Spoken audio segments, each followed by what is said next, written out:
'yan uwa ga wanda yake so Allah ya rike mai arzikinsa. Maybe kana ta samun kuɗi ko wani ɓangaren kasuwanci ko wata harka da kake yi amma kana kashe su kuma ba tare da ka san ta ya ka kashe su ba. Ko an yi maka rariyar hannu ne da abin da ka samu su lalace ko kuma wani abu makamancin haka. To 'yan uwa a gaggauce ba tare da ɓata lokaci ba, 'yan uwa ana samun kan mesa, sai a samu kan kunkuru.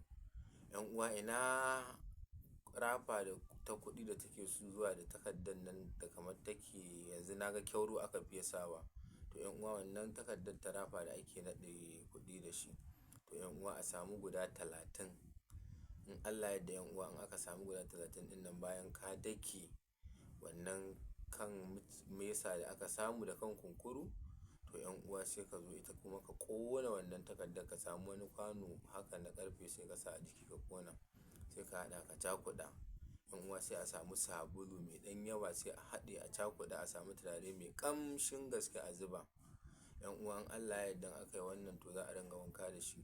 To 'yan uwa abin duniya fa zai zauna. 'Yan uwa kuɗi za su ringa zama. Ka ji su sun cika ma aljihu sannan kuma ka ji alat ta bankin ka ko ta ina yana shigowa.